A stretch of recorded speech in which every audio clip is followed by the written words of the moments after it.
पाप से तार दे। श्री भागवत भगवान की है आरती, पापियों को पाप से है तारती। ये अमर ग्रंथ ये मुक्ति पंथ है, पंचम वेद निराला, नव ज्योत जगाने वाला।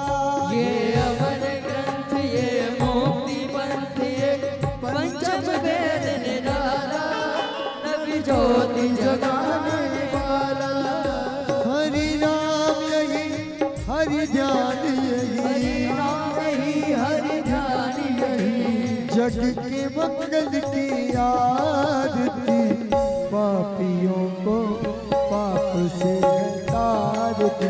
श्री भागवत भगवान की है आरती, पापियों को पाप से है तारती। ये शांति गीत पावन पुनि, पापों को मिटाने वाला, हरि दर्श कराने वाला।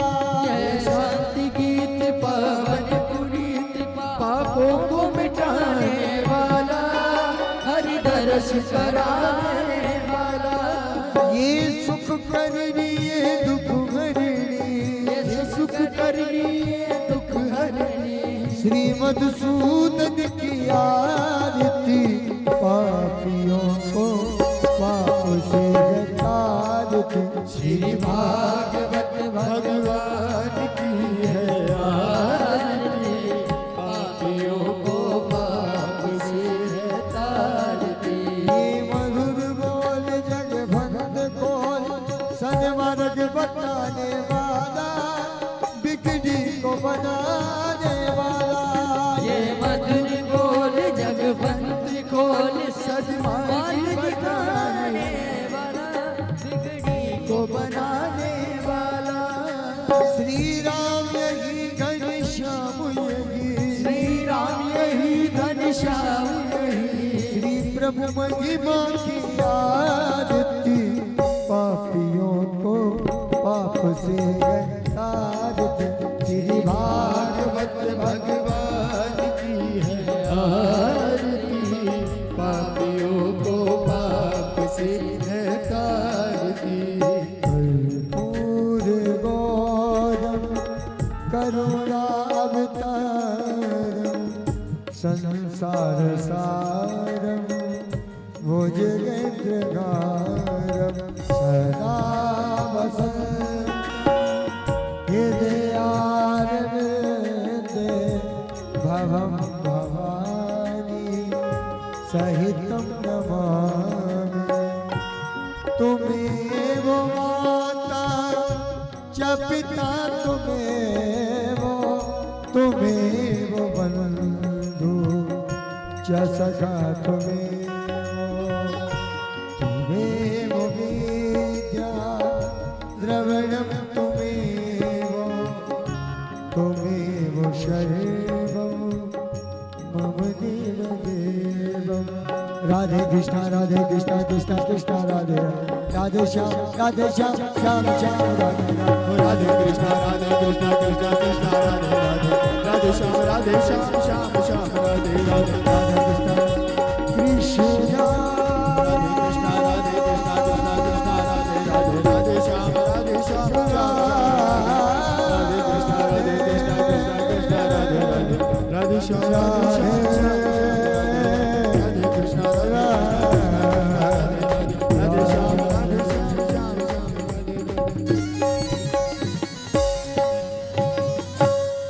ओम जले शीतलीकरणं देहो शान्तिरन्तरजमो शान्तिः पृथिवी शान्तिरावः शान्तिरोगदयः शान्तिः वनस्पतयः शान्तिर्विश्वे देवाः शान्तिर्ब्रह्म शान्तिः द्रवगुं शान्तिः शान्तिरेव शान्तिरामा शान्तिरेधिः देवादिवन्दनं मन्त्रपुष्पितः।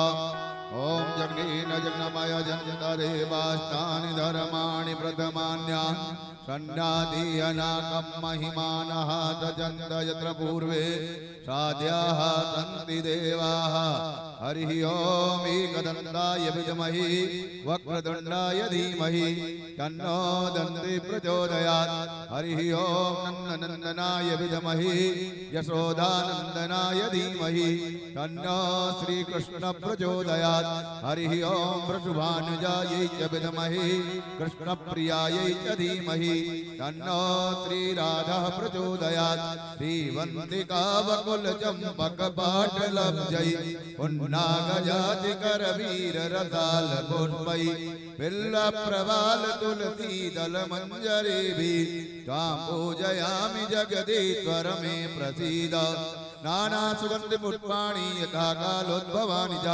पुष्पाञ्जलिमया दत्ता ग्रहाण परमेश्वरा ॐ पुराणपुरुषोत्तमाय नमः मन्त्रपुष्पाञ्जलिं समर्पयामि। बोल भागवत भगवान की, बोल वृंदावन बिहारी लाल की, बोल व्यास जी महाराज की, बोल सुखदेव जी महाराज की, श्री जगदम्बे मैया की, सत्य सनातन धर्म की जय जय श्री राधे, जय जय श्री राधे।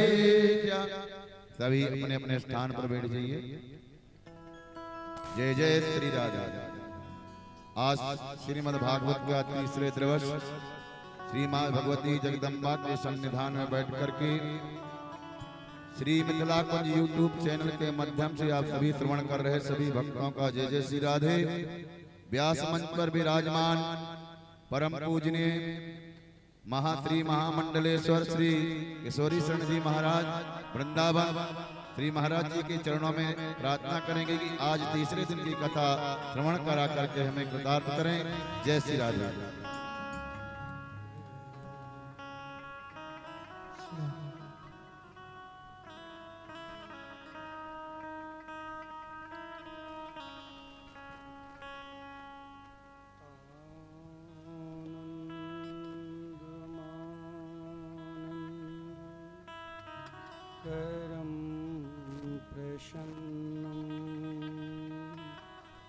ज्ञानस्वरूपं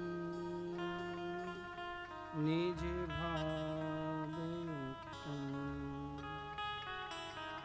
योगीन्द्रमीड्यं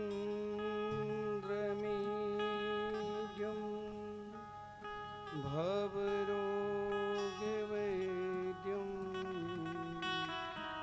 श्रीमद्गुरुं नित्यमहं स्मरामि। आर्दध्वान्तनिरासवासरमणि विज्ञानवारानिधि भक्ताभीष्ट सहस्रपूरणविदो चैतन्यचिन्तामणि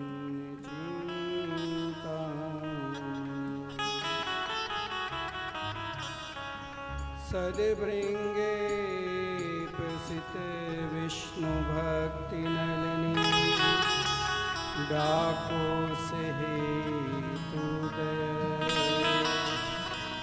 सुस्माकं कुरितां भवातिशमनं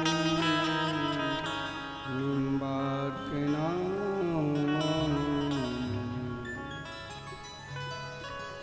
नमस्तस्मै भगवते कृष्णाय कुञ्चमेदिसे राधाधरे सुधा सिन्धु नमो नित्ये विहारिणे वाञ्छाकल्पतरुभ्यश्च कृपा सिन्धुभ्य एव च पतितानां पावनेभ्यो वैष्णवेभ्यो नमो।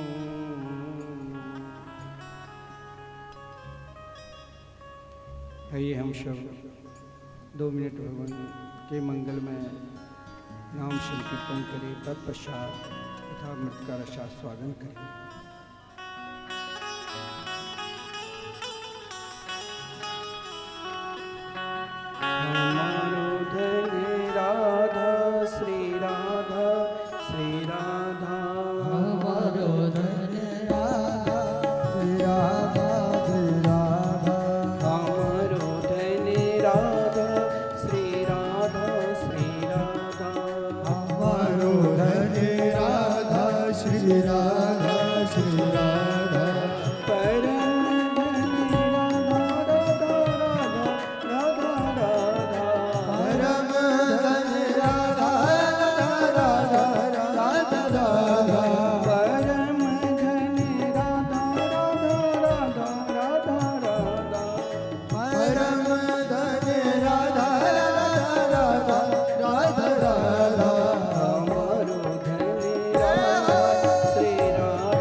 राधा राधा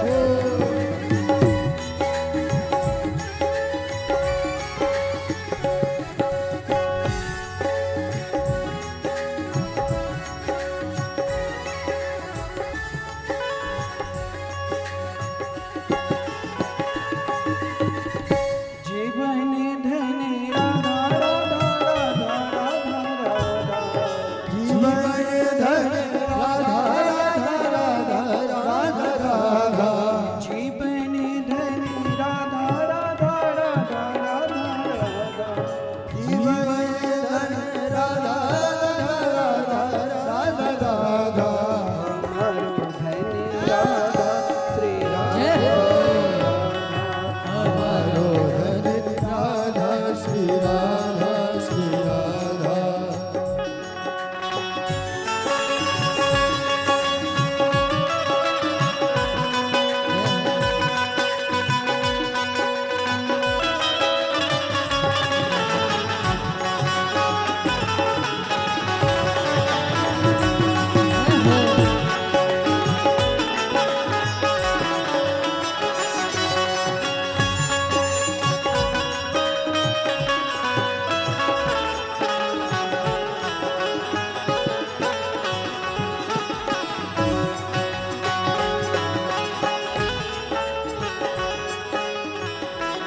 परम धन राधा राधा राधा राधा राधा परम धन राधा राधा राधा राधा राधा परम धन राधा राधा राधा राधा राधा परम धन राधा राधा राधा राधा राधा संतों का धन राधा राधा राधा राधा राधा संतों का धन राधा राधा राधा राधा राधा हमारो धन राधा श्री राधा श्री राधा हमारो धन राधा श्री राधा श्री राधा धन राधा श्री राधा श्री राधा हमारो धन राधा श्री राधा श्री राधा हमारो धन राधा श्री राधा श्री राधा हमारो धन राधा श्री राधा श्री राधा हमारो धन राधा श्री राधा श्री राधा हमारो धन राधा श्री राधा हमारो धन राधा श्री राधा श्री राधा हमारो धन राधा श्री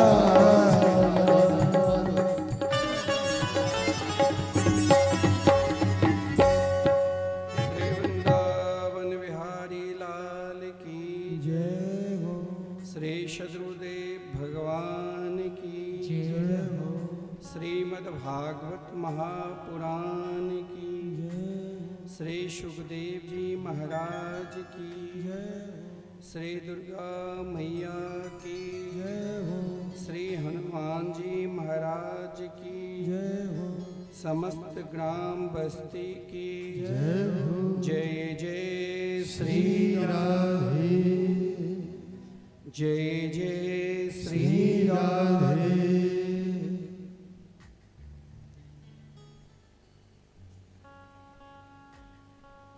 परम मंगलमयी परात्पर अकारण करुणा वरुणालय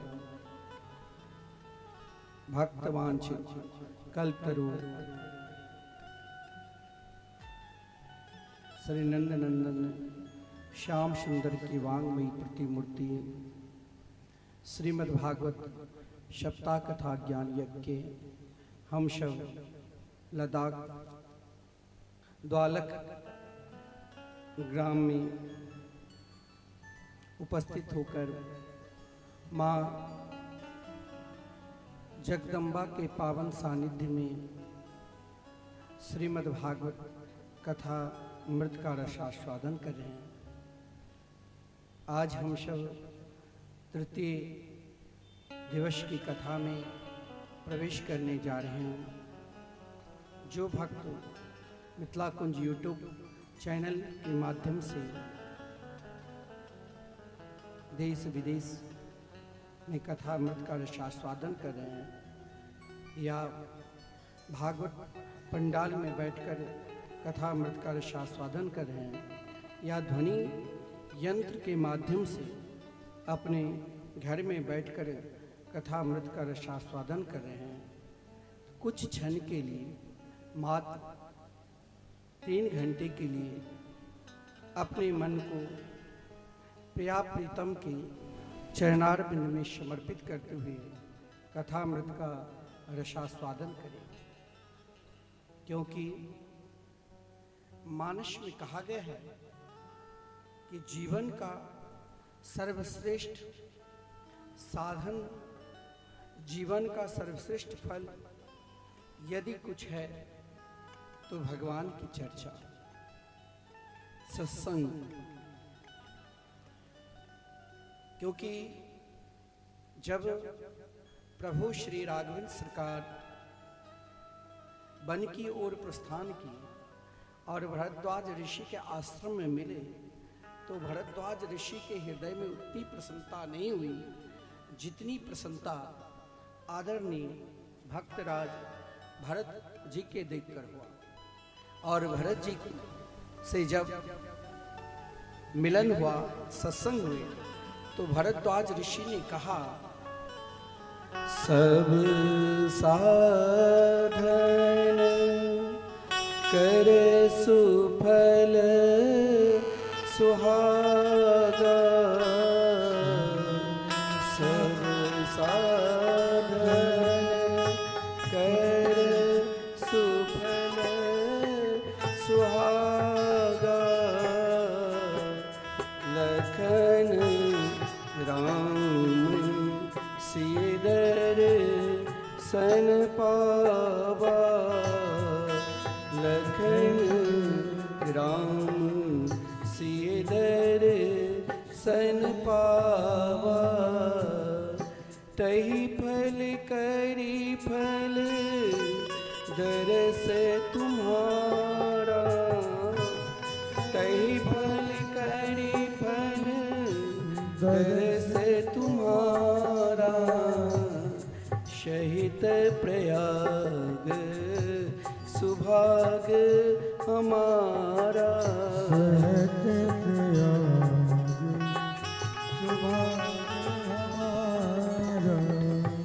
जीवन का फल क्या है? हमने अनेक जन्म जन्मांतरों तक भगवान की साधना की, उपासना की, तो भगवान के दर्शन करने के लिए हम, उनकी पूजा करने के लिए हम मंदिर जा रहे हैं।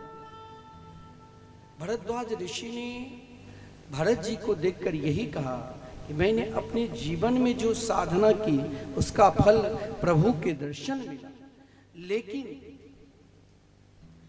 प्रभु के दर्शन का फल आज मुझे सत्संग मिला आपसे। सत्संग क्या है? एक व्यक्ति, आप जैसे सोचेंगे कि मुख्य यजमान का ही कल्याण होता है, ऐसा नहीं। सत्संग जैसे का सहित प्रयाग सुभाग हमारा, संपूर्ण ग्रामवासी के कोई भी हो, अगर सही में अपना मन भगवान के चरणार बिंद में लगाकर भगवान की मंगलमयी मधुरमयी कथा अमृत का रसास्वादन करते हैं, तो मैंने आपसे कल कहा था, जब आदरणीय श्रीमान सुखदेव जी ने महाराज परीक्षित के व्याकुल देखा तो उनकी व्याकुलता को देखकर कहा, आप चिंता मत करो, आपके लिए तो 7 दिन बहुत है। ये भारत भूमि, इसी भारत भूमि पर महाराज खट्वांग सूर्यवंश के राजा हुए, जब देवताओं की विजय श्री प्राप्त करा दी तो महाराज खट्वांग ने देवताओं से कहा, अब मैं क्या करूं? तो संपूर्ण देवता ने कहा, मुझसे वरदान मांगो। कहा, आप मुझे मुक्ति दे दो। बोले, मुक्ति देने की एकमात्र शक्ति श्री रामकृष्ण के चरणार बन। बोले, तो मुक्ति कहाँ मिलेगी? बोले, भारत वर्ष में जाकर भगवान की आराधना करो, वहीं पर मिलेगा। बोले, समय? बोले, 2 घड़ी मात्र अब आपकी आयु है। बोले मुझे भारतवर्ष भेज दो। एक घड़ी तो वैसे ही निकल गया।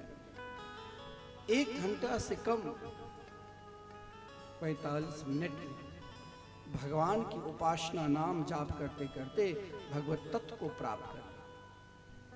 घबराहट किसे होती है?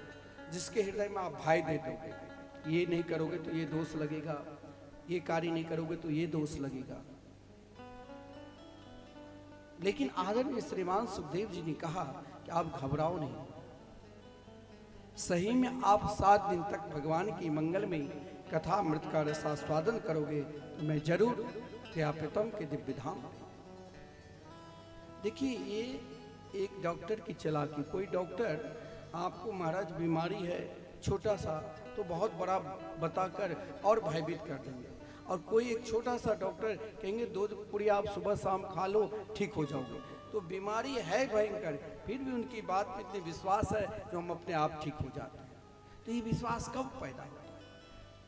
ये विश्वास हमें स्वयं को अपने आप में प्रकट करना पड़ेगा कि हमें जरूर भगवान, और इसी इच्छा को लेकर चाहे दुर्योधन ने विदुर जी को अपमान किया था, लेकिन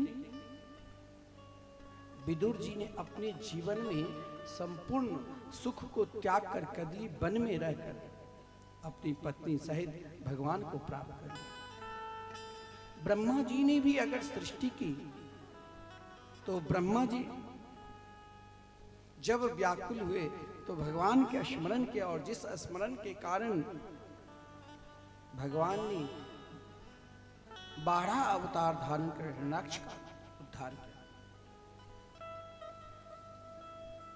परमात्मा ने संपूर्ण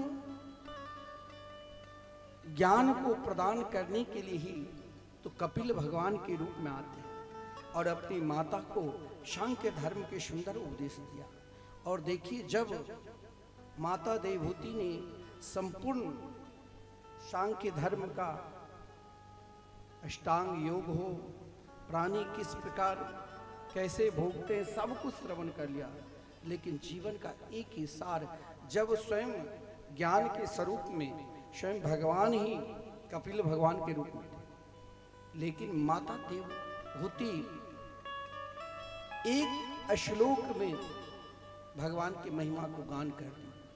जब माता देवहूति से भगवान कपिल ने आज्ञा ली तो माता देवहूति ने कहा, प्रभु आप तो निरंतर प्राणी मात्र के पास रहते हैं। बोले कैसे? बोले आज मैंने अनुभव कर लिया कि जीवन में यदि कुछ है एकमात्र आपके स्मरण, और स्मरण कोई भी कर सकता है। माता देवहूति की सिद्धांत है, ओहो बत स्वपचितो गरिया जय जीवाग्रे वर्तते नाम तुभ्यं के पुस्तपस्ते जुहवो सस्नुरार्या ब्रह्मानुचूरिणा गृह्णन्ति। एक बात ध्यान देना, आप क्या खाते हो क्या नहीं खाते हो उस पर चिंतन मत करो। कोई सभी को शाकाहारी ही होना चाहिए, लेकिन कोई मांसाहारी है तो उसे ये नहीं सोचना चाहिए कि हम माला झोली लेकर भगवान के भजन कैसे करें।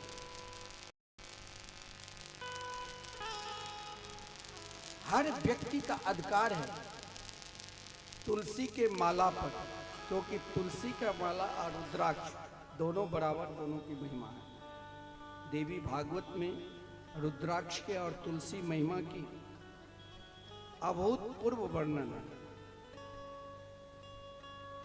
तो सबके अधिकार है भगवान के नाम जाप करने की। यहां तक कहा गया, ओहो बता स्वपचतो भी गरियान जह जीवाग्रे वर्तते नाम तुभ्यम। कोई यदि कुत्ता को आग में पकाकर खाने वाले भी अगर भगवान के मंगलमय नाम के स्मरण करते हैं उसे श्रेष्ठ कहा गया है। और कोई सभी गुण से संपन्न है और यदि भगवान के मंगल में नाम के स्मरण नहीं करते हैं तो उसे श्रेष्ठ नहीं कहा गया। श्रेष्ठ वही है जिसके हृदय में भगवान के मंगलमय नाम है। और भागवत में ऐसे बहुत प्रसंग हैं। चाहे दक्ष सभी गुणों से युक्त था, लेकिन दक्ष ने, जिस दक्ष के पुत्री साक्षात जगदम्बा माता सती, लेकिन वही दक्ष भगवान के आश्रित नहीं हुए, भगवान से आश्रित विहीन। तो अहंकारी का पहचान क्या होता है कि 500 व्यक्ति में 498 सम्मान करे, 2 ना करे तो उन्हीं पर दृष्टि जाए। और वही दक्ष का हुआ था। जब सत्र चला तो भगवान शिव और ब्रह्मा जी खड़े नहीं हुए तो दक्ष अभिमानी भगवान शिव का अपमान किया। और वही दक्ष शिव के अपमान के कारण यज्ञ किए, जिसमें उनकी पुत्री अपने पति का अपमान को देखकर सती हुई। बड़ा विलक्षण कथा है। और जब महाराज भगवान भोलेनाथ को सूचना मिली, वीरभद्र का प्रकट किया, वीरभद्र ने दक्ष के सिर धड़ से अलग कर दिया और बकरा के शीर लगा। बकरा कहते हैं अज। अज मतलब होता है कि जीवन में जब तक परमात्मा के ज्ञान नहीं है तब तक आप एक प्रकार के अज, यानी अज मतलब माया भी होता है और अज मतलब ब्रह्म भी। जब दक्ष प्रजापति के बकरा के शर लगा, जब तक अभिमान था तो शिव को नहीं पहचाना।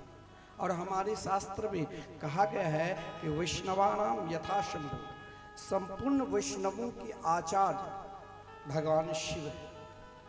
आप किसी भी मंदिर में जाओ, वहाँ या तो भगवान शंकर जी के मंदिर या हनुमान जी के मंदिर जरूर मिलेंगे, क्योंकि भगवान के निकट पहुँचना है तो शिव की आराधना करनी ही पड़ेगी।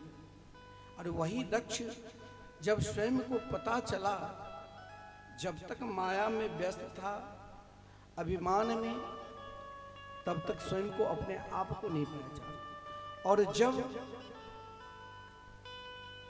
ब्रह्म का ज्ञान हुआ तो भगवान शिव के 40 मंत्रों के द्वारा सुंदर स्तुति करते। ये प्रसंग। अब महाराज भगवान के निकट सानिध्य कैसे प्राप्त करना चाहिए, ये ध्रुव चरित्र बड़ा विलक्षण है। महाराज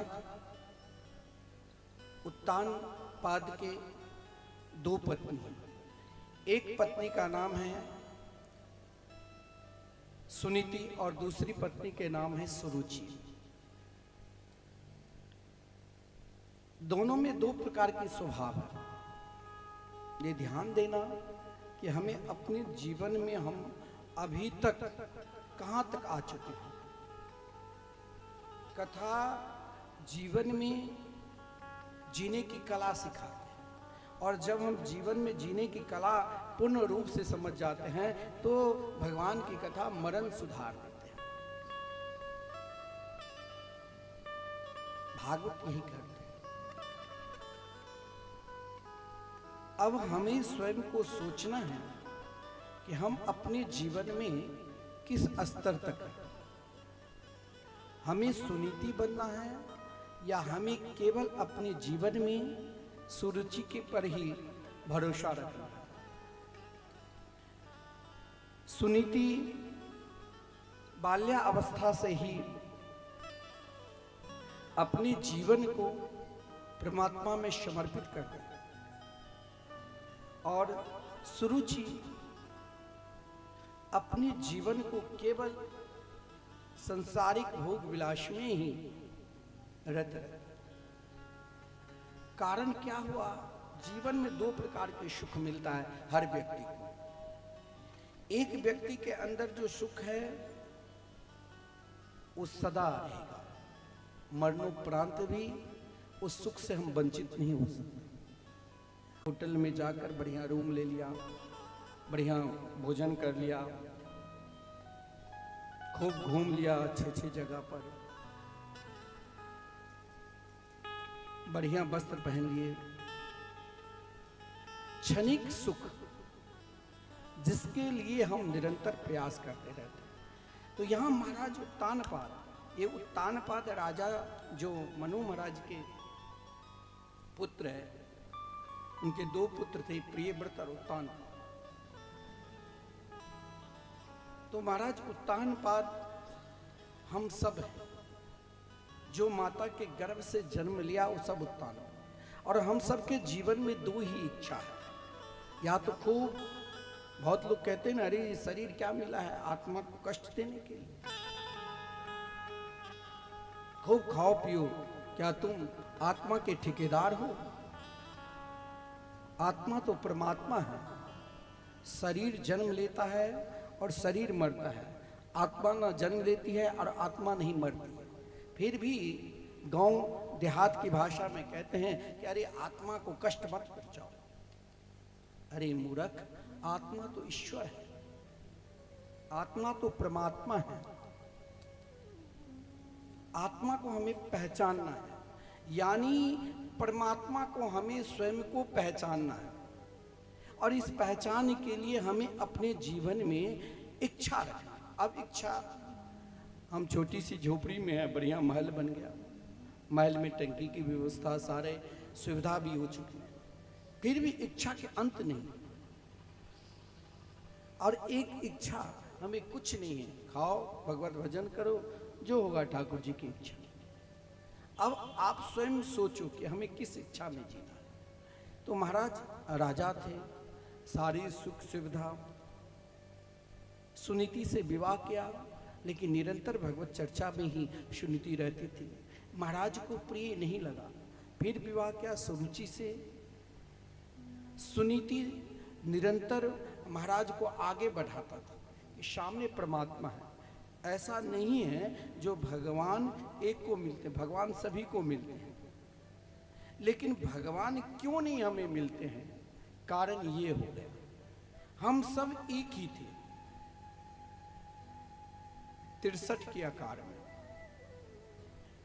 जब हम दोनों मित्र थे तो हमें इच्छा हुई कि जरा संसार की सुख भोग, संसार में क्या सुख है। तो परमात्मा ने कहा कि इसके लिए तुम ना जाने अनेकों बार जन्म लेना पड़ेगा। बोले कितने बार? बोले 84 लाख योनि, दिन में हम 100, और कहा नीचे आ जाओ, फिर मैं अलग हो जाऊंगा, तुम अलग हो जाओ। बोले मिलने के लिए कोई उपाय है? बोले हाँ, फिर तुम्हें मेरे मित्र के रूप में आना पड़ेगा, मानव के रूप, और वो भी 298 करोड़ जन्म के बाद फिर मेरे निकट आना पड़ेगा। बोले अच्छा ठीक है, हमें संसार की भोग की इतना इच्छा लालसा जगह। मैंने कहा ठीक है। परमात्मा ने कहा जाओ, जिस दिन तुम सत्संग करोगे, सत्संग के प्रताप से फिर हम दोनों एक हो जाएंगे, फिर हम उससे अलग होंगे ही नहीं।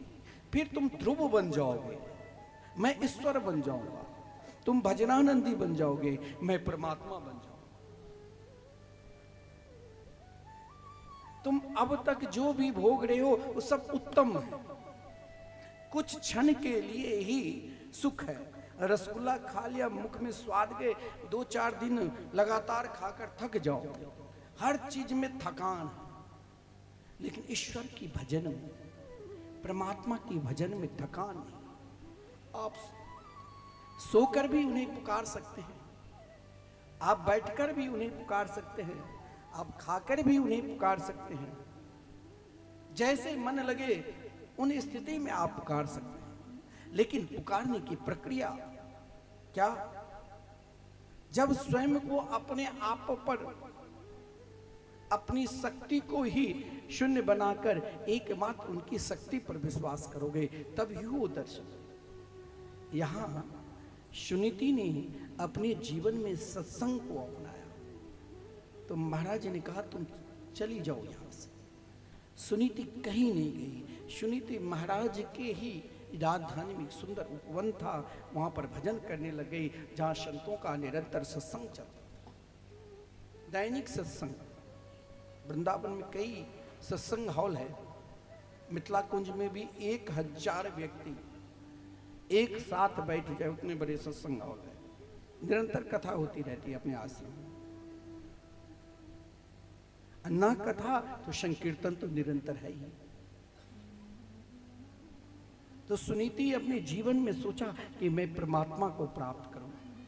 बोले कष्ट भी मिलेगा। बहुत लोग, एक माता जी बता रही थी कि हम कार्तिक में गंगा स्नान करने के लिए मैं कभी नहीं जाती हूँ। मैंने कहा क्यों? कहा इसीलिए कि मेरे घर में एक दुर्घटना घट गई जिस कारण अब गंगा जी में नहीं नहाती हूँ। मैं कह रही ये सब एक मूर्खता भरी बात है। एक जगह एक दीक्षा लेने के लिए आए थे वृंदावन। बोले आज तो मैं दीक्षा ले लिया, लेकिन मेरी सास, मेरे माँ बाप मुझे बहुत डांटेंगे। वो कहते कंठी ले लिया तो तुम्हारा जीवन बर्बाद हो जाए। अरे जीवन तो तेरा बर्बाद होगा जिस दिन तुमने वैष्णवी दीक्षा प्राप्त कर लिया, उस दिन समझ लो माँ के बिहारी तुम्हें मिल गए। तुम उस दिन झा नहीं रहोगे, उस दिन मिश्र नहीं रहोगे, उस दिन ठाकुर नहीं रहोगे, उस दिन तुम सीधे दास बन जाओगे, शरण बन जाओगे, प्रिया प्रीतम के शरणागति स्वीकार कर लोगे। सुनीति जीवन के एक धर्म है, नीति है। सुरुचि मन की इच्छा ही सुरुचि रूपी पत्नी है, लेकिन जीवन में लोगों का आज इच्छा इतनी प्रबल हो चुकी है, जो रुचि को सब अपनाता है, सुनीति को कोई कोई अपनाता है। सुनीति ने भी अपने जीवन में धन एकत्रित चालू किया और सुरुचि भी अपने जीवन में धन को एकत्रित करना चालू किया। सुरुचि रोज घूमने की इच्छा करती थी, रोज नए नए भोजन खाने की इच्छा प्रकट करती थी, और सुरुचि रोज महाराज स्वयं अपनी मर्जी से काम करते थे, लेकिन सुनीति नित्य सत्संग करती थी। सुनीति रोज भगवान के स्मरण करती थी। सुनीति भी गर्भवती थी और सुरुचि भी। सुरुचि और सुनीति में अंतर यही हुआ, सुनीति से जो पुत्र हुआ उनका नाम ध्रुव पड़ा। बालापन में हरि भजे, जग से रहे उदास, मन में यही इच्छा धरे, कब मिले हरिदास। और सुरुचि से जो पुत्र हुआ उनका नाम उत्तम था। जीवन में जो जिसे आप बहुत उत्तम मानते हो, प्रिय से प्रिय। पति चला गया तो क्या पत्नी नहीं रहती है? पत्नी चली गई तो फिर दूसरे विवाह कर लेते हैं। पुत्र चला गया फिर भी हम जिंदा रहते हैं, पुत्री चली गई फिर भी हम रहते हैं, सखे संबंधी दूर हो जाते फिर भी हम रहते हैं। लेकिन उस रुचि के कारण कुछ क्षण के लिए हमें उत्तम लगता है। उत्तम सदा नहीं रहेगा। जो शरीर यवानी अवस्था में है वो वृद्धावस्था में नहीं। हर क्षण हर पल हम मरते हैं। परंतु सुनीति ने अपनी पुत्र को भजनानंदी बनाया। कहा बेटा मैं तुम्हें धन नहीं दिया, चिंता मत करना, लेकिन मैं तेरे जीवन में ऐसे संस्कार दूंगा कि एक दिन तुम जरूर कृष्ण कन्हैया के गोद में बैठोगे। लेकिन इसके लिए तुम्हें अपनी लगन उनसे लगाना होगा। जैसे किसान खेत बोकर आते हैं और उनके अंदर विश्वास होता है कि फसल होगा ही,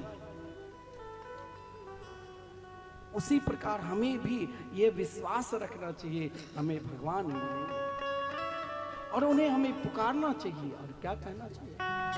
लागी लगन मत तोड़ना, लागी लगन मत तोड़ना,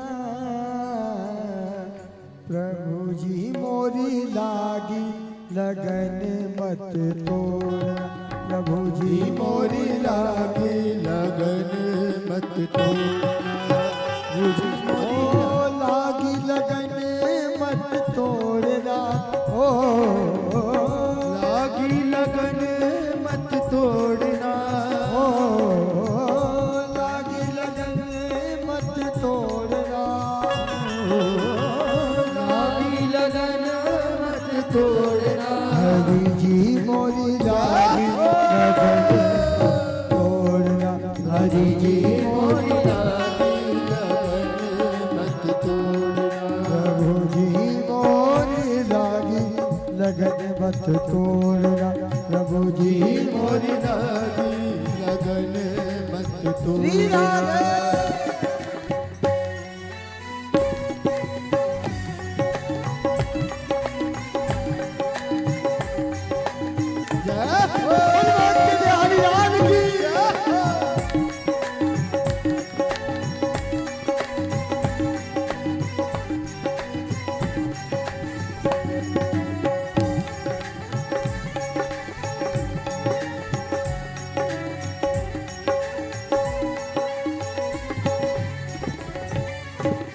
तू ही मेरा सेठ है, तू ही साहूकार है, तू ही मेरा सेठ है, तू ही साहूकार है, तू ही मेरा सेठ है, तू ही साहूकार है, तू ही मेरा सेठ है, तू ही साहूकार है, तू ही मेरा सेठ है, तू ही साहूकार है, तू ही मेरा सेठ है, तू ही साहूकार है, और ब्याज पे ब्याज मत जोड़ना, ओ ब्याज पे ब्याज मत जोड़ना, प्रभु जी मोरी लागी लगन मत तोड़ना, प्रभु जी मोरी लागी लगन मत तोड़ना, हरि जी मोरी लागी लगन मत तोड़ना, हरि जी मोरी लागी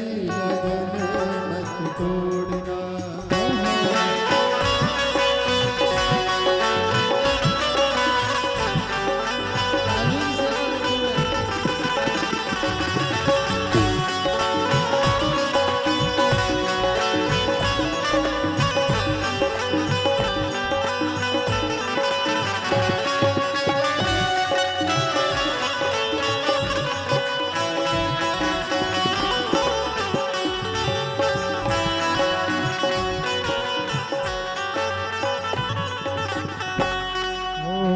खेती बुवाई मैंने तेरे नाम की, खेती बुवाई मैंने तेरे नाम की,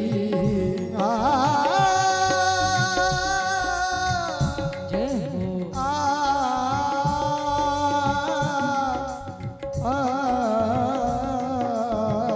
खेती बुवाई मैंने तेरे नाम की, खेती बुवाई मैंने तेरे नाम की, मेरे भरोसे मत छोड़ना, ओ मेरे भरोसे मत छोड़ना, प्रभु जी मोरी लागी लगन मत तोड़ना, प्रभु जी मोरी लागी लगन मत तोड़ना, लागी लगन मत तोड़ना,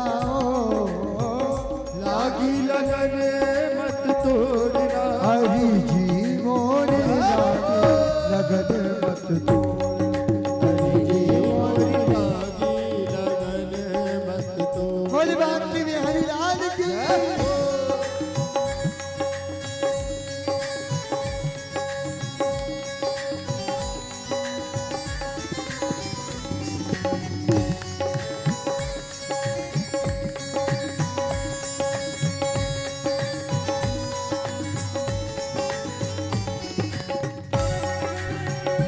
राधा रानी सरकार की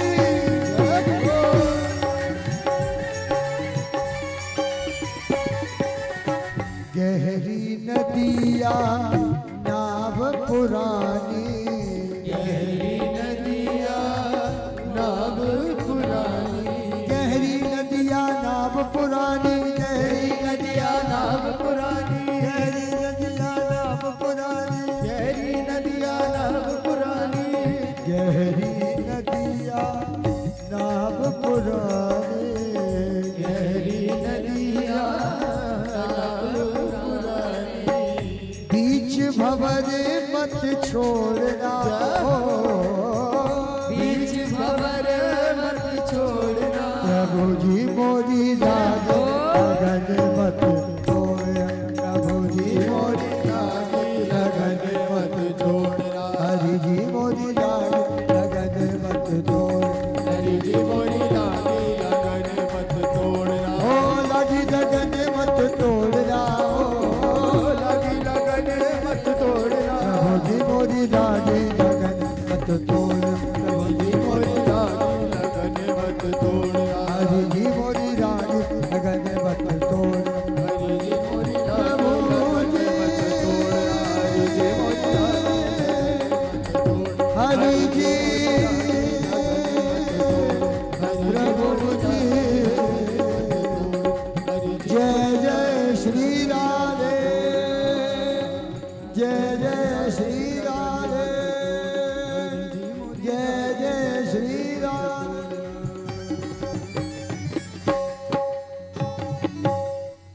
महाराज उत्तानपाद निरंतर सुरुचि को ही अपनाया, लेकिन सुनीति जीवन में परमात्मा सर्वश्रेष्ठ मार्ग हम सभी को दिया है कि अपने आप को धैर्य रखना चाहिए।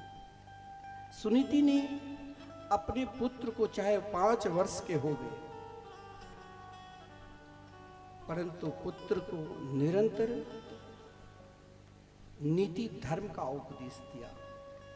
देखिए, माता आज भी चाहे तो रामकृष्ण विवेकानंद की तरह अपने संतानों को बना सकती। सुनीति ने निरंतर अपने पुत्र को धर्म का उपदेश दिया, और सुरुचि ने निरंतर अपने पुत्र को ईर्षा, द्वेष। देखिए, भागवत के प्रारंभ में ही मैंने कहा कि भागवत में सबका उद्धार है।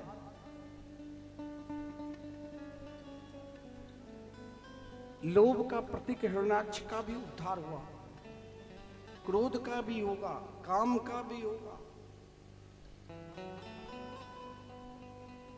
द्वेष का भी होगा, लेकिन मत्सर जिसके अंदर है ना, ईर्षा, उनके लिए तो महाराज समय लगेगा कई जगह। ईर्षा कभी नहीं करना चाहिए।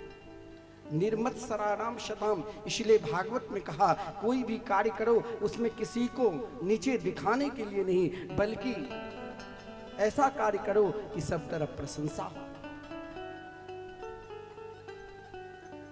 मत्सर रहित कार्य करना चाहिए। सुरुचि के अंदर प्रारंभ से ही जब उनके छोटे से नन्हे से बालक था, 5 वर्ष के उत्तम भी हुआ और 5 वर्ष के ध्रुव भी हुए। ध्रुव बाल्यापन में सभी को सम्मान करते,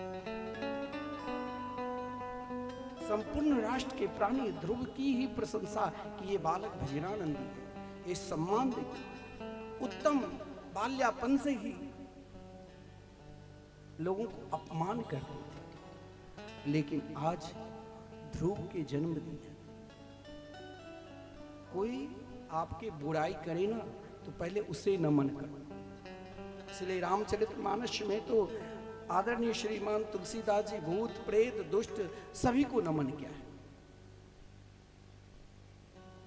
आज माता सुनीति ने अपने पुत्र को कहा, मेरी तरफ से तो आशीर्वाद है, जाओ छोटी मां से भी आशीर्वाद लो।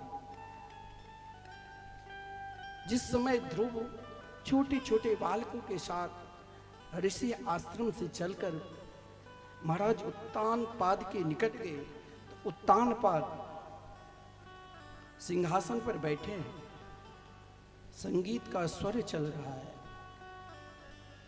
सुरुचि भी बैठी हुई है और अपनी गोद में अपने छोटे पुत्र उत्तम को बैठा कर रखा है। ध्रुव ने जब प्रवेश किया, पिता के चरणों में प्रणाम किया पिता की इच्छा हुई कि मैं भी इसे अपने बराबर बैठा दूं, लेकिन सुरुचि के तरफ देखकर हिम्मत नहीं किया। ध्रुव ने पिता की इच्छा जानकर सोचा कि मैं इनके गोद में यदि बैठ जाऊं और पिता की शोभा बैठ जाए। ध्रुव यानी जीवन में जो भी सुख सुविधा हो खूब अपनाओ, उत्तम है, परंतु उन सुख सुविधा के साथ ध्रुव यही सोचा पिता के लिए तो सब कुछ उत्तम है, लेकिन अभी तक भजनानंदी नहीं हुए, भजन से नहीं जुड़े। ध्रुव यानी भजनानंदी। आज भी हम ध्रुव तारा क्यों देखते हैं? क्योंकि उस तारा को कभी कोई भी, चाहे शुक्ल पक्ष आ जाए और चाहे कृष्ण पक्ष, वो यथावत रहते हैं।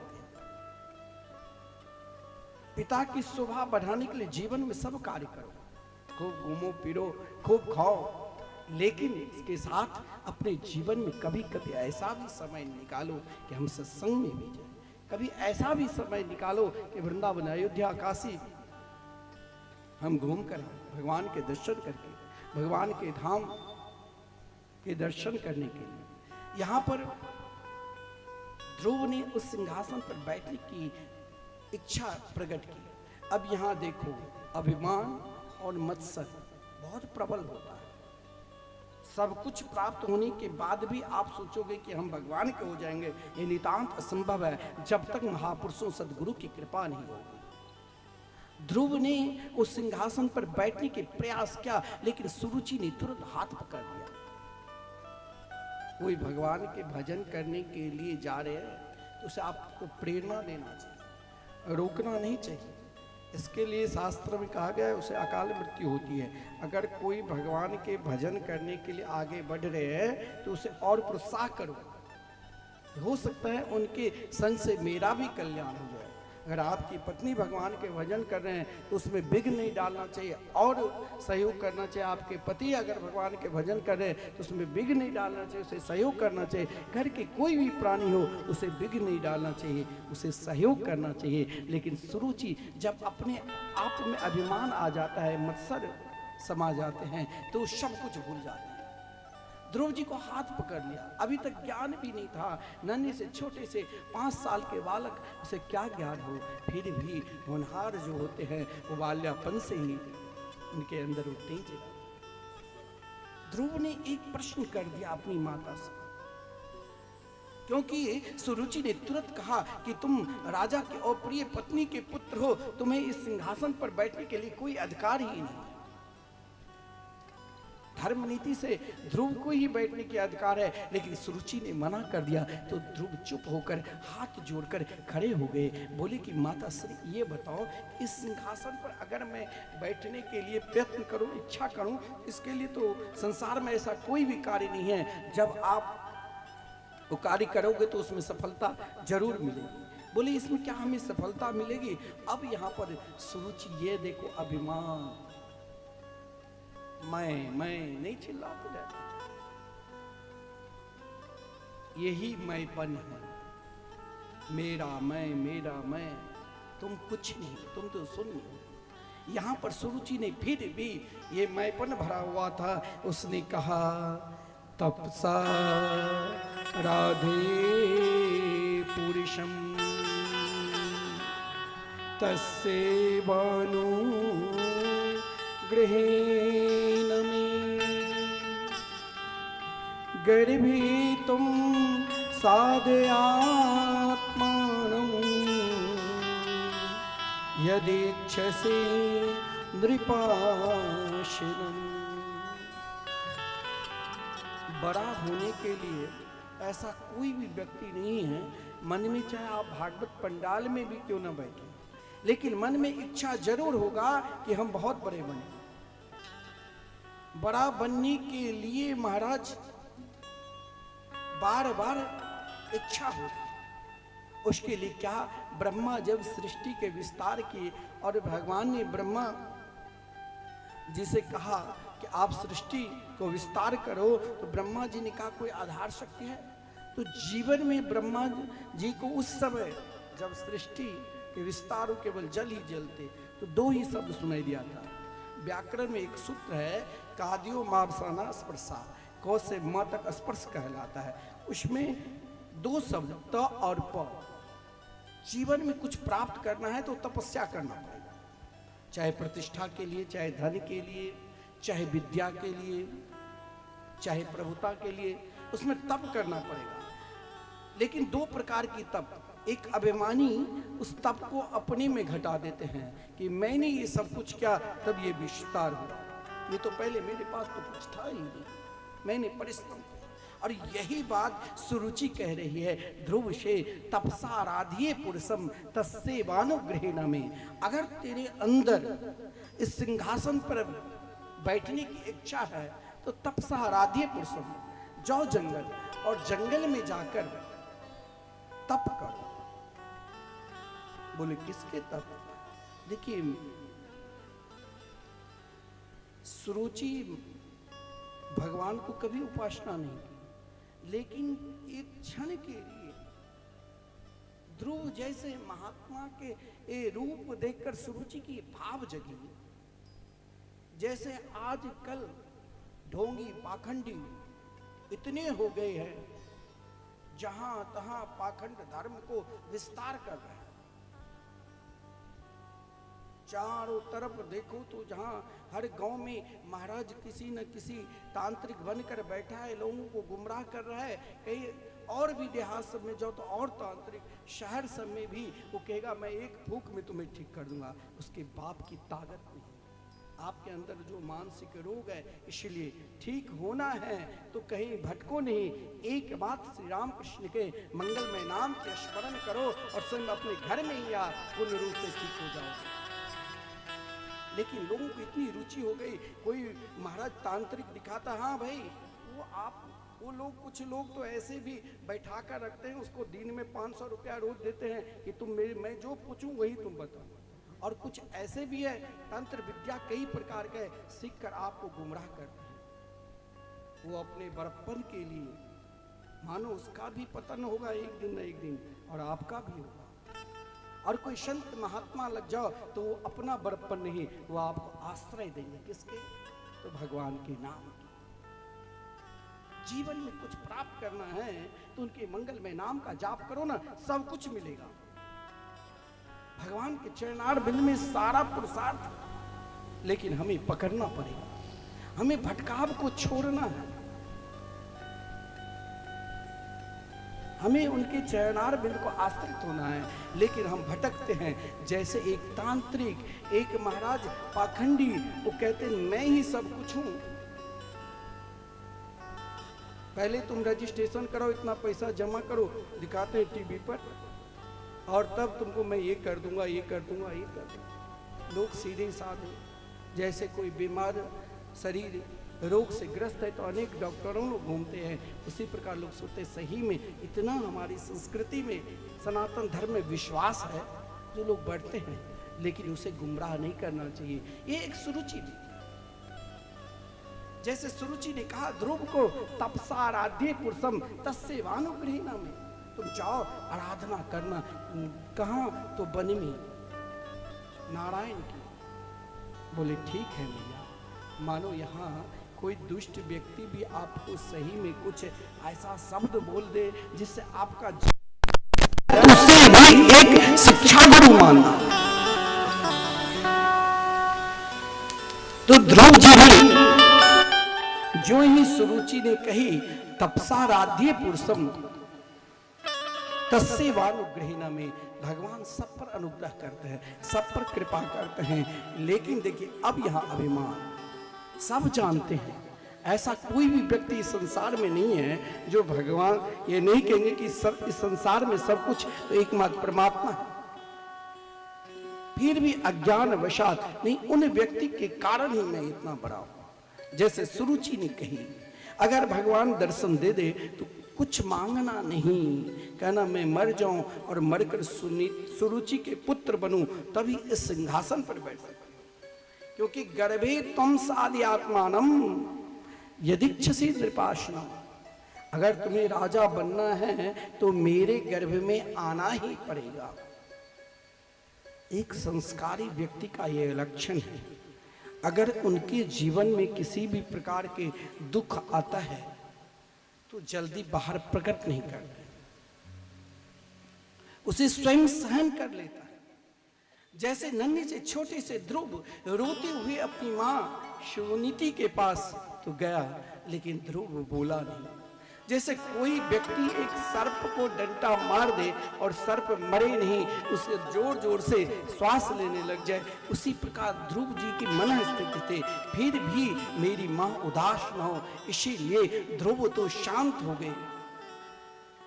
परंतु सुनीति को कोई छोटे से गुरुकुल के बालकों ने सब कुछ बता दिया, कहा। लेकिन देखिए सुनीति की यही शिक्षा देना चाहिए।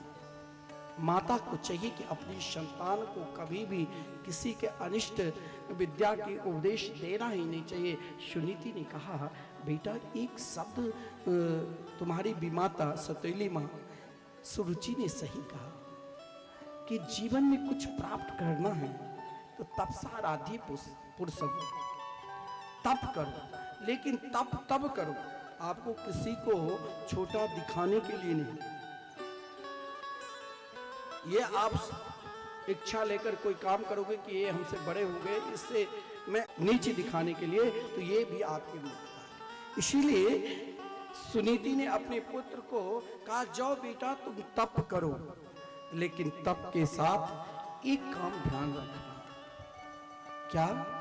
तो मां मंगलम तात परे सुमम स्थाम भुंगते जनो यत पर दुख दस्ता। हे पुत्र, तुम जाओ तप करने के लिए, परंतु एक बात ध्यान रखना, मां मंगलेतात परे सुमम स्थाम, कभी भी किसी के स्वप्न अवस्था में भी उनके प्रति द्वेष भाव लेकर, शत्रु भाव लेकर मत जाओ, सबसे आशीर्वाद लो। सुरुचि के पास भी महाराज उत्तान माता सुनीति ने आशीर्वाद लेने के लिए अपने पुत्र को भेजा, लेकिन अभिमानी का, मान लो कोई प्याज की खेती कर रहा है, उसमें कस्तूरी की क्यारी बना दे, केसर की खाद डाल दे और रोज पानी गुलाब की जल डाल दे, तो क्या प्याज की सुगंध केसर जैसे हो सकता है? प्याज जो है उसकी दुर्गंध तो रहेगा ही, प्याज का स्वभाव बदल सकता है। इसी प्रकार दुष्ट को चाहे आप बहुत भी समझाओ, फिर भी वो अपना स्वभाव नहीं बदलेगा।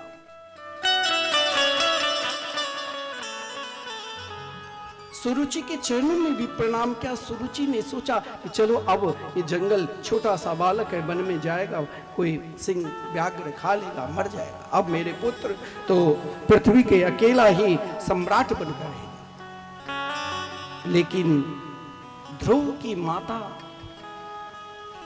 पहले गुरु बनाओ मां को, और वही माता गुरु। ऐसे एक मां, संसार में दो माता होते हैं, एक माता अपने पुत्र को स्तनपान कराकर संतुष्ट करते हैं संतान को, और एक माता सदा के लिए इसे छुड़ाकर भगवान के दिव्य धाम की शरणागति स्वीकार पहले दिया। जीवन में निष्ठा नहीं है, जीवन में आपके अंदर विश्वास नहीं है, तो संबंध कैसे जगेगा? और जब संबंध नहीं है तो फिर समर्पित भाव कैसे उत्पन्न होगा? यहाँ ध्रुव को माता सुनीति ने 3 प्रकार की विद्या को इस प्रकार उपदेश दे दिया कि ध्रुव अपने जीवन में चाहे सदगुरु देवर्षि नारद जी मिले और लौटाने की कोशिश किया, लेकिन उनके विश्वास, मां की वचन में विश्वास। पहले लोग माता पिता की सेवा करते थे तो कुछ भी नहीं था तो बहुत संतुष्ट रहते थे। बाहर के मंदिर में तो हम रोज पूजा करने के लिए जाते हैं, और घर के मंदिर में माता पिता है तो उसे मारते हैं, भोजन नहीं देते, गाली गलौज देते हैं। बड़े बड़े शहरों में भी यही दशा है, बहुत बड़े बड़े पढ़े लिखे हैं वो भी यही दशा करते हैं। फिर पूजा करके क्या? इसीलिए जीवन का जिस मां ने तुम्हें पाला है उसे अपना गुरु मानो। जैसे गुरु के निकट शिष्य हर हमेशा महाराज तेज से बोल भी नहीं सकता है, गुरु के आज्ञाकारी रहेंगे, ठीक है, उसी भाव से हो। और वही माता तुम्हें एक दिन परमात्मा की प्राप्ति का सदगुरु के शरणागति स्वीकार करा दे। लेकिन यहाँ ध्रुव को माता सुनीति ने 3 मंत्र दिया। पहला मंत्र दिया विश्वास का, दूसरा मंत्र दिया संबंध का, और तीसरा मंत्र दिया समर्पित का। अब कहा बेटा तुम जाओ। एक माँ अपने नन्हे से छोटे से मात्र 5 वर्ष के बालक को आज तप करने के लिए जंगल भेजी, और इतना ही नहीं कहा बेटा भटकना नहीं, समर्पित हो जाना। जब तक वो दर्शन ना दे तब तक तुम लौटकर नहीं मेरे पास आना, चाहे मैं जाऊं भी तब भी तुम मत आना। लेकिन उनकी पूजा मत भूलना, उनकी आराधना मत भूलना, नारायण की। तो ध्रुव की माता सुनीति ने अपने पुत्र को 2 प्रकार के उपदेश दिया। आराध्य राधुक्ष पाद्म पद्मम यदिच्छसि ध्यासन उत्तमो यथा। जीवन में यदि किसी कार्य के लिए निकलो और उस कार्य में सफलता न मिल रहे, असफलता मिल रही है, फिर भी उस कार्य में लगे रहो, तब तक लगे रहो जब तक पूर्ण रूप से सफलता ना मिल जाए, तब तक लौट कर मत आना। आराध्य राधोक्ष पाद पद्मम यदिच्छसे ध्यासन उत्तमो यथा। यही जीवन में हम सभी को धारण करना चाहिए। एक ही माता की वाणी है। और दूसरा कहा कि जीवन हमें, हम लोग कहते हैं, बहुत लोग कहते हैं पढ़ने में मन नहीं लगता, बहुत लोग कहते हैं नौकरी करने में मन नहीं लगता, बहुत लोग कहते हैं कि कार्य में मन नहीं लगता है, उस कार्य को अभी तक आप अपना नहीं बनाया। बहुत लोग कहते हैं कि पूजा पाठ में मन नहीं लगता है। लेकिन ध्रुव जी की माँ ने अपने पुत्र को कहा कि पुत्र ये ध्यान रखना कि जीवन में जो भी कार्य करो उसमें निष्ठा के साथ उसे धर्म मानना। चाहे आपको किसी ने कह दिया कि आप यहां कचरा उठाओ, आपके अंदर लगेगा कि इस कचरा को उठाने से देवी मंदिर जगदम्बा मैया के मंदिर के सामने कोई पूजा कर रहे हैं, कोई घंटी डुला रहे हैं, कोई पाठ कर रहे हैं और हमें कचरा उठाने के लिए दिया है, तो क्या इस कचरा उठाने से हमें भगवान मिल जाएगा? बोले जरूर। केवल विश्वास होना चाहिए। अनन्य भावी निज धर्म भावी थे। एक संत थे, बहुत सिद्ध कोटि के संत, और संत आत्मनिष्ठ महापुरुष थे, योगी थे, योगी संप्रदाय के। तो महाराज संत के पास बड़े बड़े योगी यति सन्यासी विद्या प्राप्ति के लिए वहां पर आते थे कि ऐसे संत के सदगुरु बनाकर सीधे ब्रह्म की प्राप्ति हो जाए। लेकिन वहां हजारों ब्रह्मचारी, कोई वेद का अध्ययन कर रहे, कोई व्याकरण के, कोई उपनिषद के, कोई स्वयं अपने आप में वेद उपनिषद हो चुके थे, इतने बड़े विद्वान। एक गांव के साधारण व्यक्ति, न पढ़े थे न लिखे थे, किसी भी प्रकार के ज्ञान नहीं था, आज संत के पास गए और उनके चरणों में प्रणाम किया कि महाराज आप मुझे दीक्षा दे दो।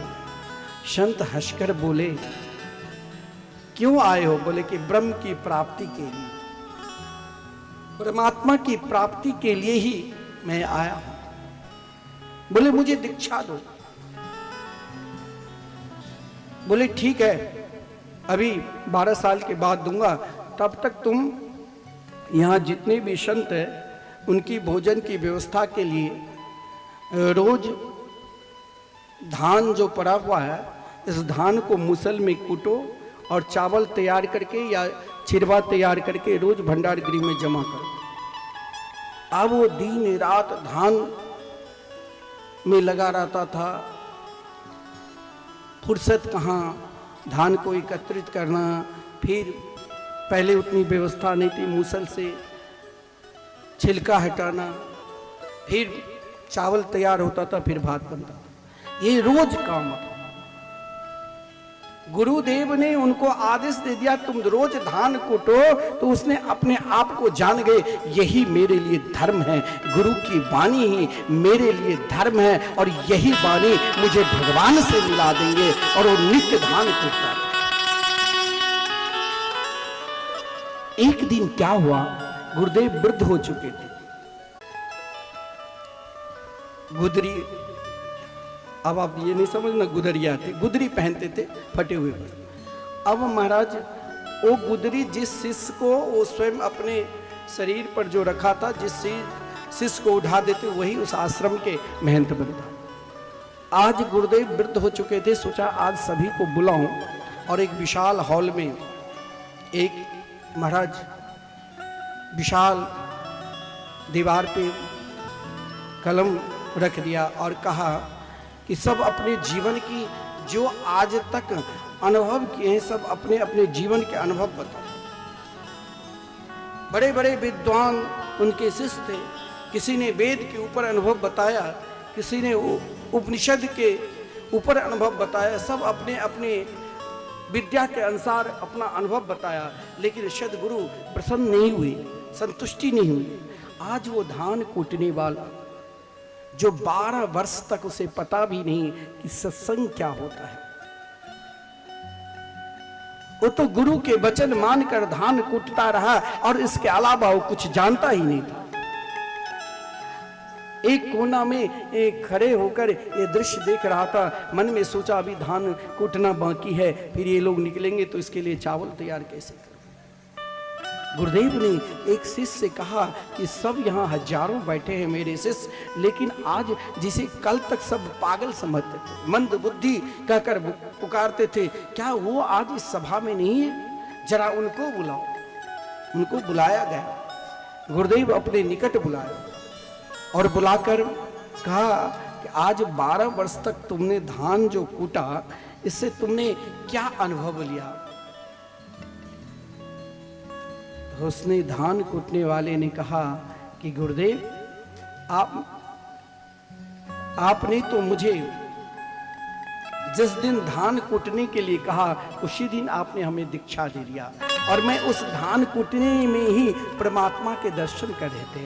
और इस धान कूटने का अनुभव से आज मैंने समझ गया कि जगत असत्य है, ब्रह्म ही सत्य है, परमात्मा ही सत्य है, बाकी सब असत्य है। गुरुदेव ने उन्हें अपने जो फटे हुए चादर ओढ़े थे उनके ऊपर पहना दिया, कहा आज से तुम इस आश्रम के व्यवस्थापक महंत हो गए।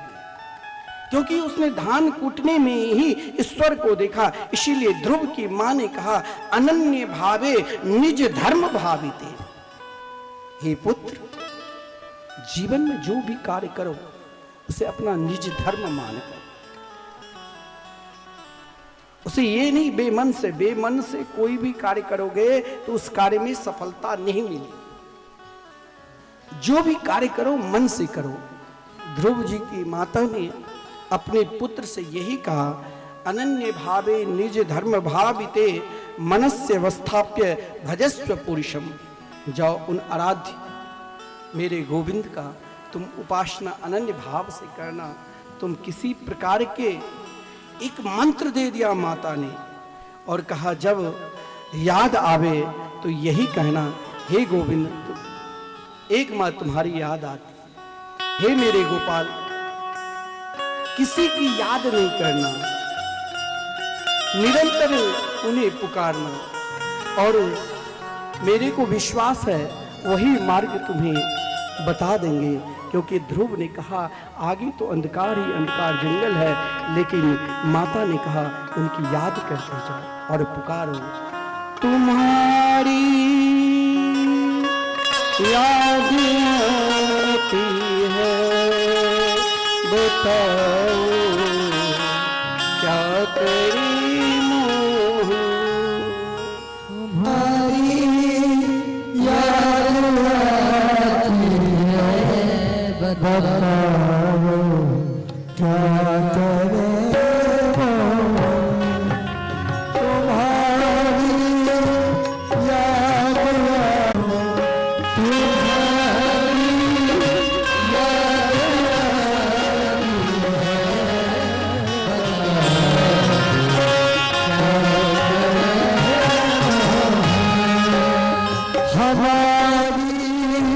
जान जाती है, बता दो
अपनी माता सुनीति से आदेश लेकर 5 वर्ष की ध्रुव,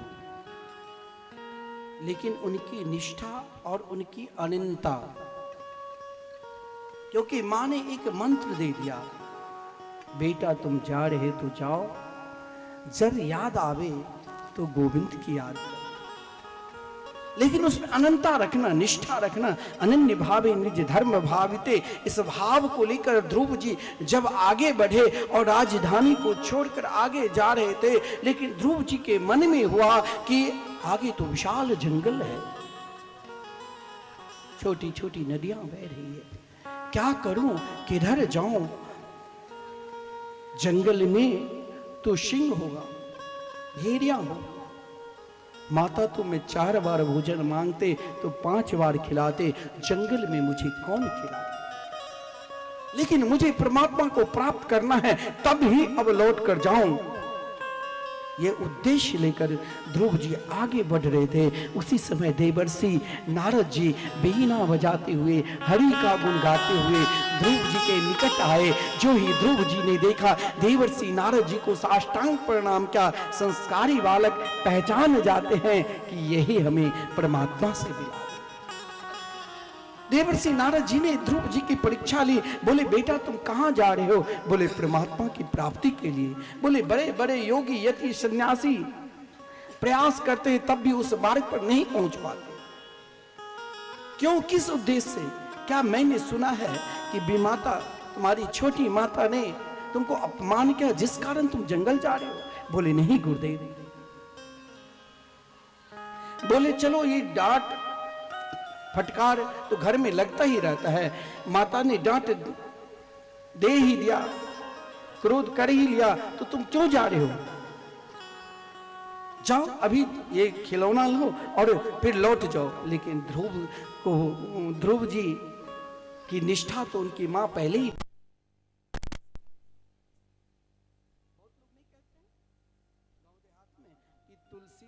तुलसीदास क्यों बने? तुलसीदास जी को पत्नी ने बहुत डांटा फटकारा, तब तुलसीदास बने।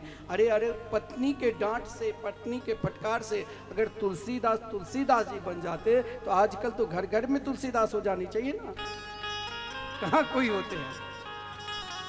पत्नी के डांट से ही कोई तुलसीदास बन जाए तो घर घर में हो जाना चाहिए। ये तो परमात्मा की जब कृपा होगी, अनुग्रह होगा, तभी उस मार्ग पर कोई जा सकता है। वो मार्ग कठिन भी है और सरल भी है, दोनों हैं। देवर्षि नारद जी ने कठिनाई बता दी, लेकिन ध्रुव विचलित नहीं हुए। ध्रुव जी की तटस्थ निष्ठा को देखकर देवर्षि नारद जी ने कहा, ऐसे पराक्रमी शिष्य को जरूर दीक्षा देना चाहिए, ये जरूर भगवान को प्राप्त करके ही लौटेंगे। लेकिन सदगुरु का यहाँ काम है। सदगुरु मतलब जो हम कहीं भटक ना जाए, हमें एक को पकड़ना है। और हमारे अंदर क्या हो जाता है कि घर में 10 देवी देवता है तो कोई नाराज ना हो जाए, एक को पकड़ लो।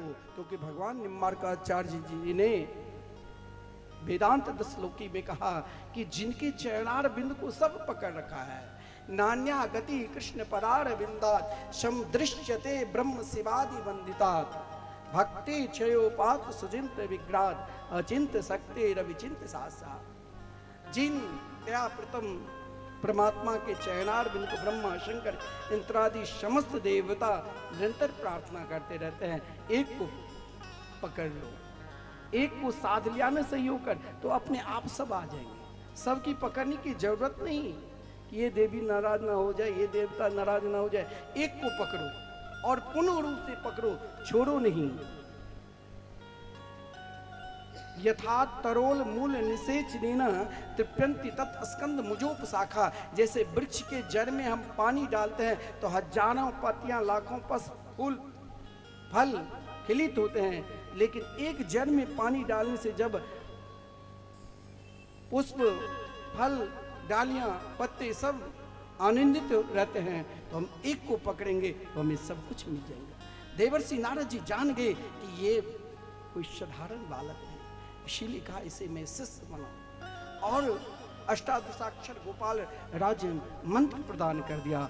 और गुरु अवश्य योग, जो हमें परमात्मा 10 जन्म के बाद मिलेंगे, सदगुरु ने कहा लो ये मंत्र, और इस मंत्र के सहारे से, क्योंकि मंत्र एक का नहीं, मंत्र आचार्य परंपरा के द्वारा है। आजकल तो दीक्षा शब्द देने लगे, लेकिन वैष्णवी दीक्षा उन्हीं से लो जो आचार्य परंपरा से दीक्षित है, उन्हीं से लेना चाहिए। देवर्षि नारद जी ने ध्रुव जी को दीक्षा दिया, बोले कि ध्रुव अब यही मंत्र के सहारे तुमको सब कुछ मिल जाए। मैं कहता हूं ना, आप एक को पकड़ो, एक परमात्मा के चरणार बिंद में सब कुछ है। ध्रुव जिसे देवर्षि नारद जी ने कहा मैं तुम्हें स्थान बता दूं, सबके अपने अपने इष्ट का स्थान है।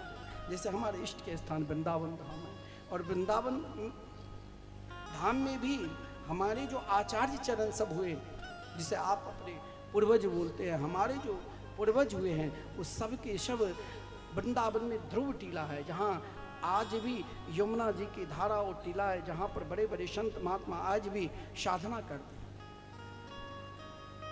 देवर्षि नारद जी ने ध्रुव जी को भी स्थान बता दिया, इष्ट बता दिया, और कहा उन्हें पकड़ लो, अपने इष्ट का शरणागति स्वीकार कर लो, सब कुछ है, भटको नहीं, सब कुछ अब एक ही जगह मिल जाएगा। यमुनाया तटम शुचि पुण्यम मधु वनम यत्र सानिध्यम नित्यदा हरे। एक बात बताऊं, वृंदावन धाम को छोड़कर ठाकुर जी कहीं जाते ही नहीं, निरंतर वृंदावन धाम में ही रहते हैं। माधुरी लीला जो है, प्रेम लीला है, आज भी भगवान वृंदावन में करते रहते हैं। हर हमेशा आज भी लोग निधिवन, सेवा कुंज, ये तो हमारा सब को मालूम है, लेकिन वृंदावन की गलियों गलियों में, कुंज कुंज में प्रिया प्रथम आज भी नित्य राश करते हैं, लीला करते रहते हैं, क्योंकि वहाँ नित्यदा हरे, निरंतर प्रभु अपने निज धाम में एक रूप से है, तो एक रूप वृंदावन में है। बोले उनके चरणार बिंद में जाने से हमें क्या मिलेगा, तो चारों पुरुषार्थ के विषय में कह रहा है। धर्मार्थ काम मोक्षाख्यम या इच्छ्रेत श्रेय आत्मना एकमेव हरे तत्र कारणम पाद सेवनम। एक को पकड़ लो, जहां तुम्हें सब कुछ मिल जाएगा, धर्म अर्थ काम मोक्ष, चारों पुरुषार्थ उनके चरणार बिंद में है।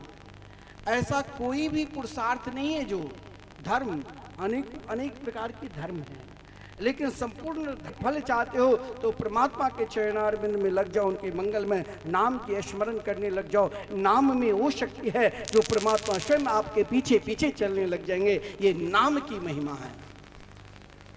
कामना की अंत नहीं है, इच्छा की अंत नहीं है, और ऐसी इच्छा, एक ही इच्छा करो। इच्छा तो उन गोपियों के अंदर भी थी, लेकिन उनकी इच्छा क्या है? कृष्ण दर्शन लालसा।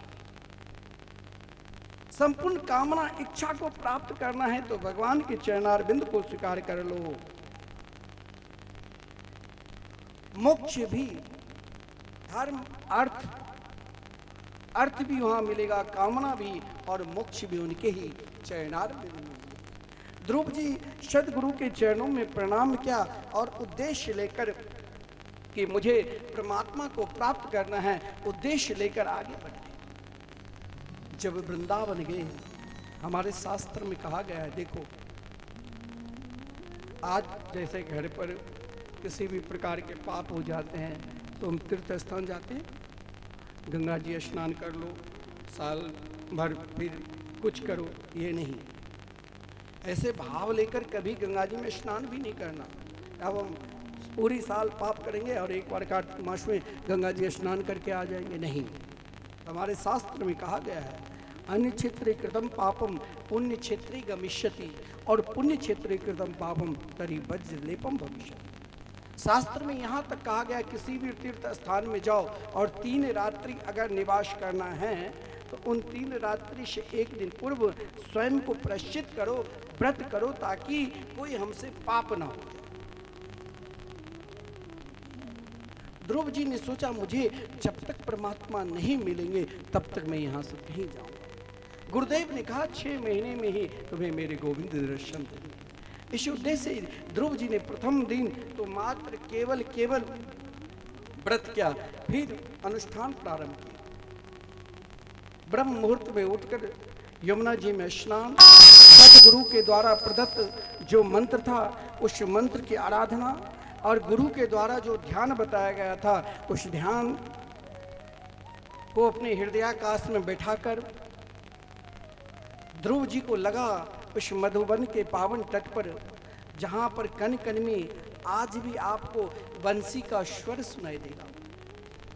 यमुना जी की धारा बह रही है और बंसी का सुंदर दिव्य स्वर सुनाई देता और ध्रुव स्वयं अपने आप को सोचा भी किसे दूं, तो अपने आप को सर्वप्रथम दान कर दूं। आप कहोगे हम अपने आप को दान कर देंगे तो फिर मेरे घर में जो कार्य बाकी उसे कौन करेगा? नहीं, अपने आप को दान का मतलब क्या होता है? ये देहाभिमान, ये देह में जो अभिमान है उसे दान कर दो। किसे? तो परमात्मा को दे दो। और शास्त्र में ये कहा गया है, दान, आपने मन में कुछ विचार किया और उसे संकल्प लिया, संकल्प लेकर दान करने के बाद यदि आप नहीं फिर देते हो तो आप भागवत में श्रवण करोगे 7वें दिन की कथा में राजा इंद्र के जो दान की गई गौ को दोबारा दान किया तो गिरगिट बनना पड़ा। तो ध्रुव जी ने सोचा कहीं मेरे अंदर अभिमान ना आ जाए, तो अपने अभिमान को ही दान कर दिया। फिर तो भजन में मन लग गया।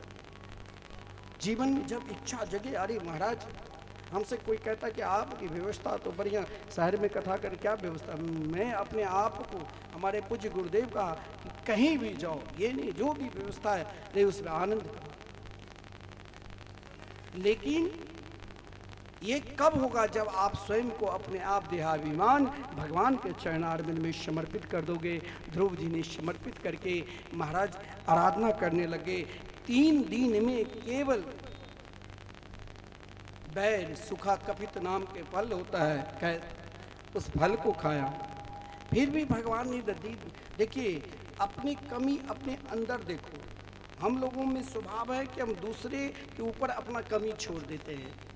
जो कमी है अपने अंदर ढूंढो ना, और ये तब ही होगा जब परमात्मा की विशेष कृपा होगी। कृपा भई तब जानिए जब देखे आपन दोष। जब परमात्मा की कृपा होगी तभी ध्रुव जी को लगा मैंने कहीं न कहीं हमसे गलती हुई। फिर महाराज दूसरे मास में तो केवल सूखे पत्ते खाकर, तब भी भगवान नहीं दर्शन दिए। तो ध्रुव जी ने सोचा कि अब क्या करूं। फिर महाराज तीसरे मास में केवल 12 दिन पर यमुना जी का जल लेकर, यहाँ तक कि अंतिम मास में तो श्वास को जिता सुनो, जित श्वासो जित संगो जितेंद्रिय, अपने संपूर्ण इंद्रियों को परमात्मा के चरणारविंद में समर्पित करके पुकारने लगा। उनकी कठोर भजन से मानो त्रिलोकी में संपूर्ण देवी देवता को एक ही स्वर, एक ही बात की चर्चा। देखो ध्रुव के भजन क्या चल रहा है। ऐसा प्रयास करो कि आपके ओर से कोई और आपकी प्रशंसा करने लग जाए। अपनी प्रशंसा स्वयं अपने मुख से करने से उनका भी पतन होता है। महाराज ययाति अपनी प्रशंसा स्वर्गलोक में जब बृहस्पति जी ने पूछा तुमने किस पुण्य कारण इस सिंहासन पर आए, तो अपनी प्रशंसा करने लगे। तो अपनी प्रशंसा से अपना धर्म घटता है। आजकल तो भाई किसी को लेना है, अब हमारे वृंदावन में भागवत मंदिर बन रहे। मैंने 2 योजना बना दी कि इस भागवत मंदिर से लोग जुड़े, जो कथा नहीं करा सकते हैं, आप YouTube चैनल के माध्यम से सुन रहे हैं, जिसका अंदर सामर्थ्य नहीं है, वो वृंदावन धाम में एक श्लोक का भी दान करते हैं। एक श्लोक पत्थर लगाकर मात्र 5100। आपके अंदर उससे भी सामर्थ्य नहीं है तो निरंतर भगवान के नाम चल रहे हैं 24 घंटे। एक दिन घर में अष्टयाम कीर्तन कराते हो। आजकल कीर्तन करने वाले भी पैसा लेते हैं, 1000 2000 तभी आते किसी को। लेकिन वृंदावन धाम में आप कभी भी जाओगे, एक दिन कीर्तन, मैंने कहा ऐसा व्यवस्था कर दूं, आप वहाँ पर आश्रम में ठहरने के लिए भी व्यवस्था है, एसी रूम में। एक दिन कीर्तन करो, 1500 खर्चा है और ठहरो निःशुल्क। फिर भी बहुत लोग सोचता है कि नहीं, फिर हमें कीर्तन करा कर फायदा क्या। तो मात्र एक दिन का 1500 सेवा है और निरंतर वो कीर्तन 30 साल से चल रहा है। यह भी परमात्मा की कृपा है, निष्ठा है कि वो समर्पित है। लेकिन ऐसा व्यक्ति है जो आज तक सब बहुत समर्पित कर रहे हैं, लेकिन वो कहते किसी को मेरे विषय में बताना भी नहीं। आपका मिथिला कुंज वृंदावन में आप कहीं भी चर्चा करोगे, मिथिला कुंज का नाम है विश्व में। वहां से हजारों कथा वाचक, ऐसा कथावाचक है जो आज संपूर्ण विश्व में उनका नाम है। ये उस आश्रम के, क्योंकि हमारे गुरुदेव भजनानंद है। वहाँ की कण कण में आप रात में निवास करोगे तो आपको भगवान के नाम के सिवा दूसरा कुछ सुना ही नहीं देगा। शांत जाओगे अंदर तो लगेगा यहाँ शांत है, केवल भगवान के नाम गूंज रहे हैं। तो उसके लिए प्रयास कौन कर? ध्रुव जी जब शांत चित्त होकर अपने श्वास को रोककर भगवान की आराधना कर रहे थे, उसी समय में देवता लोग घबरा कर कि महाराज अब भगवान को तो आना ही पड़ेगा। स्वयं देवता ध्रुव की तपस्या को देखकर, ध्रुव की निष्ठा को देखकर देवता सब के सब नारायण के पास गए, क्षीर सागर भगवान की स्तुति की, हे प्रभु अब शीघ्राति शीघ्र ध्रुव जी को दर्शन दीजिए। भगवान ने मना कर दिया कि मैं नहीं जाऊंगा। ध्रुव को दर्शन देने के लिए नहीं, ध्रुव की निष्ठा और ध्रुव की तपस्या को देखकर श्रीमद् भागवत महापुराण में आदरणीय श्रीमान सुखदेव जी वर्णन करते हैं कि ध्रुव को दर्शन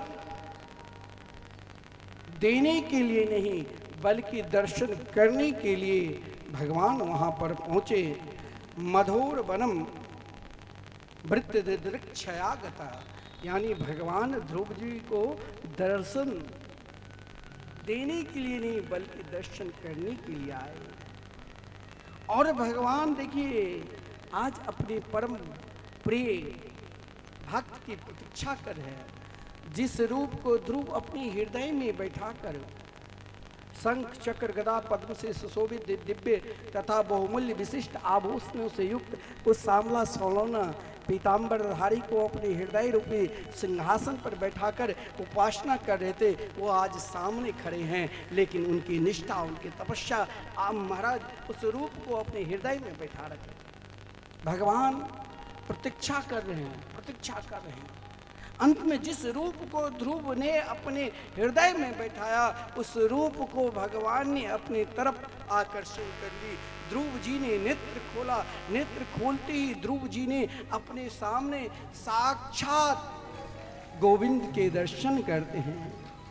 और जब गोविंद के दर्शन किए, परमात्मा को दर्शन किए, तो ध्रुव जी एक नज़र से परमात्मा को दर्शन कर रहे हैं।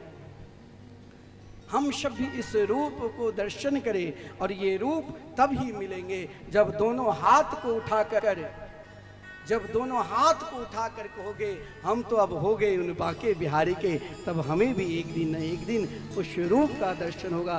ध्रुव जी प्रभु का उस रूप को दर्शन हम हाथ उठा कर कहते हम हो गए राधा रानी,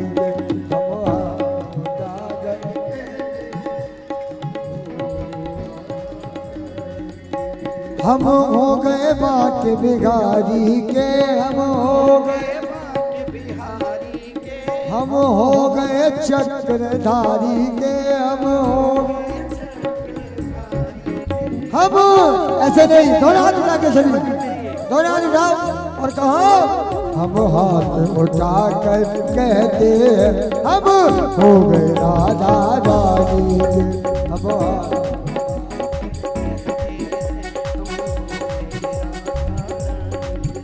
हम हो गए राधा रानी के, हम हो गए श्यामा प्यारी के,